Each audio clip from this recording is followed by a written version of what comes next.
Di season 7 ini kita melanjutkan pembicaraan mengenai alat-alat evaluasi keuangan. Alat evaluasi keuangan berikutnya yang kita bicarakan adalah profitability ratio atau PR.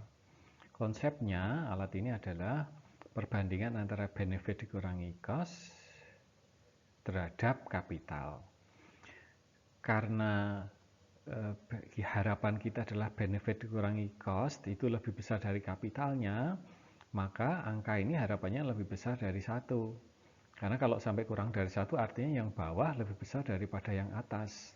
Nah, secara lebih rinci rumusnya bisa dilihat di sini seperti rumus-rumus penghitungan present value sebelumnya.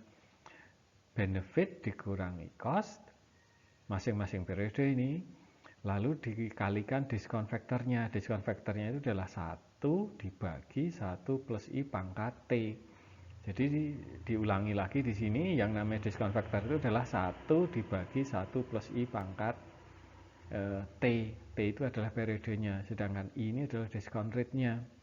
Diskon rate itu didapatkan dari opportunity cost of capital.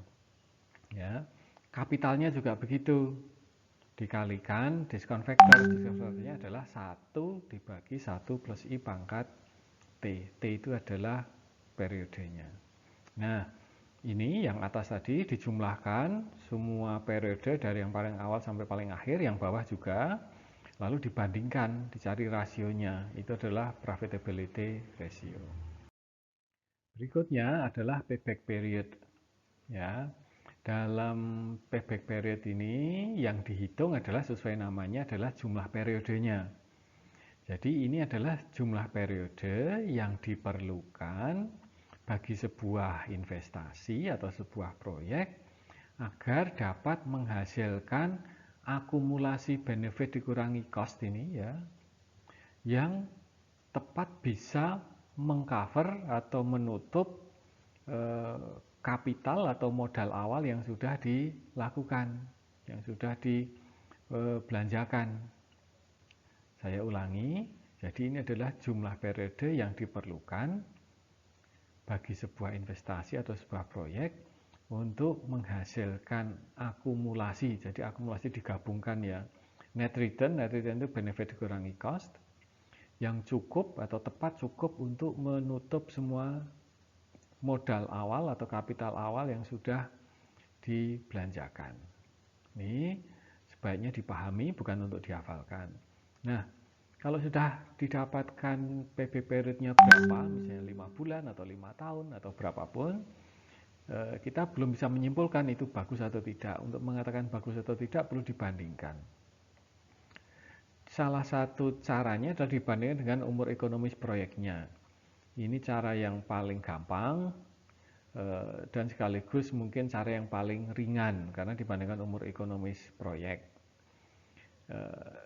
Cara lainnya adalah dibandingkan dengan subjektivitas dari pemilik. Misalnya pemiliknya inginnya itu payback periodnya itu 5 bulan, tapi kenyataannya setelah dihitung 6 bulan, berarti itu tidak bagus, tidak sesuai harapan.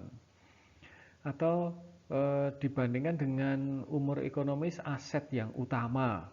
Misalnya kalau usahanya itu perusahaan taksi, aset utamanya mobil-mobilnya itu yang digunakan untuk taksi. Kalau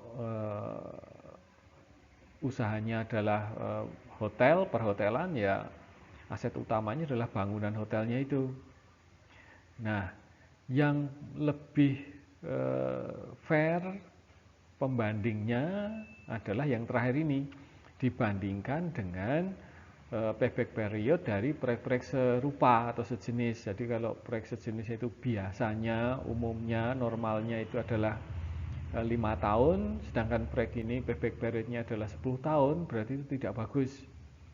Kalau biasanya atau umumnya itu adalah 2 tahun, proyek ini cuma 1 tahun, itu berarti dia lebih cepat, berarti lebih baik.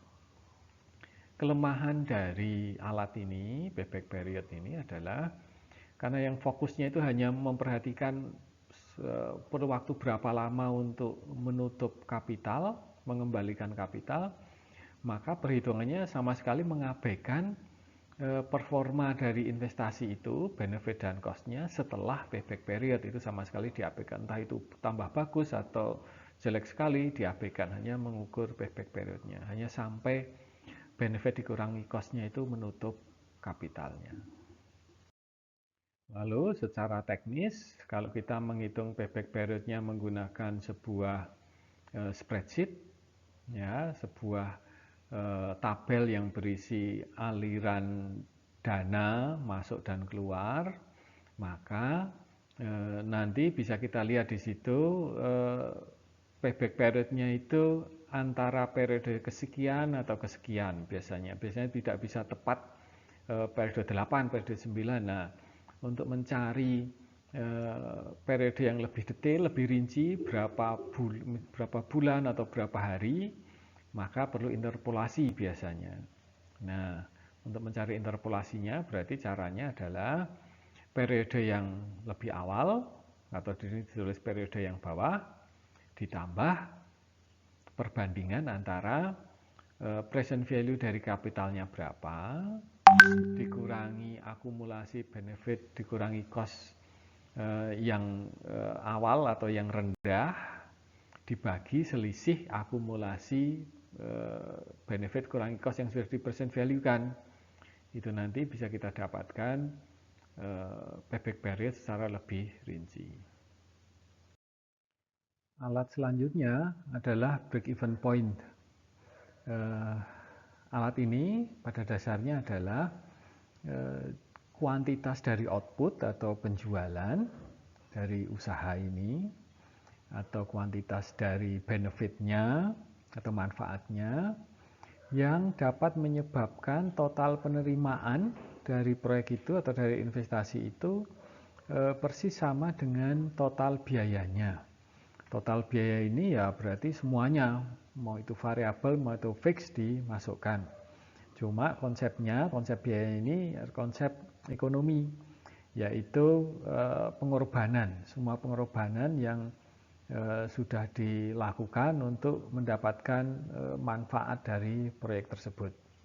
Ya, bukan sekedar konsep aliran kas. Ya. Nah, kalau angka dari break even point, kuantitas ini sudah didapatkan, maka perlu dibandingkan dengan sesuatu yang lain supaya kita bisa membuat kesimpulan baik atau tidak, layak atau tidak. Salah satu kemungkinannya adalah dibandingkan break even point dari proyek sejenis. Kalau misalnya proyek sejenisnya itu 100.000 unit, sedangkan proyek kita itu harus sampai 1 juta, berarti proyek kita performanya dari sisi break even point tidak sebagus proyek sejenis. Atau kadang juga bisa dibandingkan dengan keterbatasan pendanaan. Kalau misalnya break even point-nya itu adalah kuantitas sebesar 1 juta, sedang pendanaannya itu tidak memungkinkan untuk mendanai sampai penjualan sebesar 1 juta unit, maka dari sisi break even point itu tidak bagus. Ya. Lalu bisa juga dibandingkan dengan keterbatasan pemasaran. Misalnya pemasarannya hanya bisa menjual sampai 1 juta per bulan. Sedangkan break even point-nya itu 700.000 per bulan. Maka ini baik karena keterbatasannya 1 juta, sedangkan syarat supaya break even point itu hanya 700.000. Itu alat yang disebut dengan break even point ini. Lalu untuk latihan supaya kita bisa mengevaluasi pemahaman kita mengenai alat-alat tadi, maka kita diminta di sini menghitung profitability ratio, payback period, dan break even point menggunakan MS Excel berdasarkan data yang sama dengan yang sudah kita gunakan pada latihan-latihan sebelumnya. Kita lihat sekali lagi ini untuk di slide berikutnya tentang data-data tersebut. Ini data secara umumnya proyek kita, kemudian ini kapitalnya, lalu ini rincian biayanya, biaya tetap dan biaya variabel. Kemudian ini adalah manfaatnya, rinciannya lengkap di sini. Nah, berdasarkan ini semua tadi, kita diminta mencari profitability ratio, payback period, dan break even point.